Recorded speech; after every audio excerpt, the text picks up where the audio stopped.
Bonjour, je m'appelle Léonie, j'ai 19 ans. Je suis actuellement étudiante en formation AES au Puy-de-Dôme.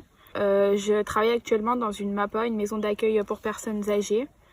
Je m'appelle Tiffany Pradon. J'ai commencé en tant que monitrice éducatrice. J'ai ensuite fait un contrat de professionnalisation éducatrice spécialisée. Et je suis donc éducatrice. J'exerce en maison d'enfants à caractère social qui accueille 10 enfants âgés de 5 à 12 ans. Bonjour, je m'appelle Éric Benoît, j'ai 54 ans et je suis moniteur éducateur à l'IRTS, Institut Régional du Travail Social à Perpignan. Bonjour, je m'appelle Louise, j'ai 20 ans et je suis en 3e année de formation pour devenir éducatrice spécialisée.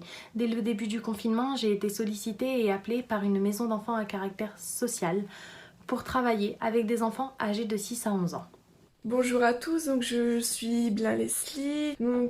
Ça fait 3 ans que je suis une formation d'éducatrice spécialisée à l'école européenne et supérieure en travail social. Donc j'ai effectué mon stage long et à responsabilité dans une maison d'enfants à caractère social.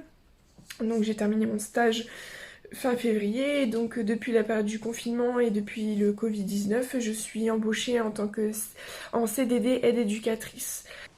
Salut, je m'appelle Marie, j'ai 20 ans et je suis en 2e année de formation de moniteur éducateur à l'IMF d'Avignon.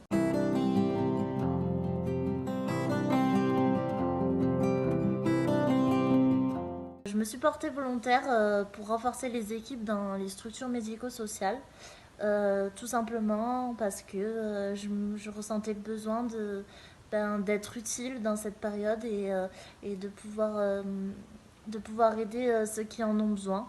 Je me sens concernée dans cet engagement car j'ai travaillé dans cet établissement cet été. Et suite à la situation, j'ai donc été appelée pour aller prêter main forte. Voulant exercer un métier du social plus tard, je me sens concernée par la situation actuelle et je me sens d'aller aider les gens qui en ont besoin.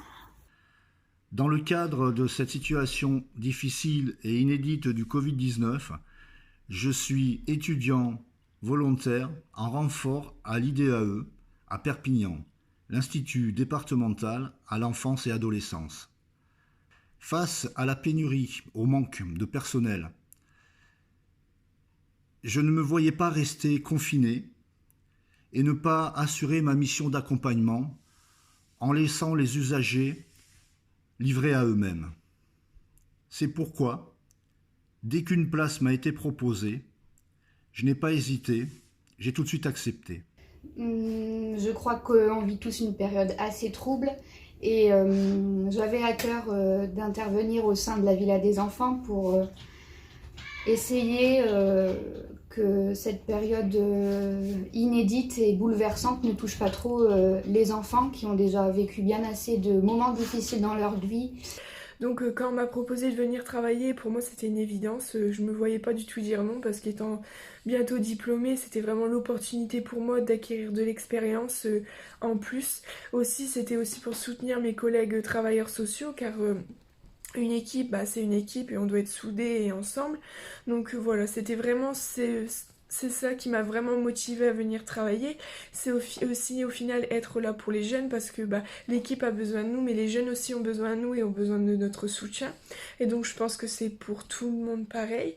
Donc voilà, c'est ce qui m'a motivée à venir travailler et ça fait partie de mes valeurs à moi. La situation actuelle est difficile pour nous, travailleurs sociaux. Nous connaissons les risques, mais nous ne pouvons pas laisser ces enfants seuls, livrés à eux-mêmes. Ils ont besoin de nous et nous devons assurer une continuité de service afin de répondre à nos missions d'accueil. C'est pour cela que j'ai décidé de me mobiliser. J'ai choisi ce métier pour accompagner des personnes, enfants ou adultes, personnes en situation de handicap ou à difficulté sociale. Il me paraît donc impossible de me défiler face à cette pandémie.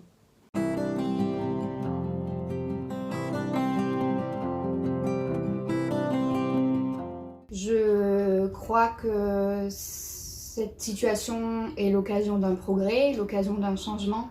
On se recentre sur l'essentiel et j'espère que c'est la leçon que chacun pourra en tirer. En tout cas, nous, auprès des enfants, c'est ce qu'on essaye de leur rappeler, que ce retour à l'essentiel va sûrement marquer leur vie. En tant que futurs travailleurs sociaux, On doit montrer que on est utile dans les structures, on a besoin de nous et c'est surtout les personnes accueillies dans les structures qui ont le plus besoin de nous. C'est aussi une part de notre métier de montrer qu'on est solidaires tous pendant cette période.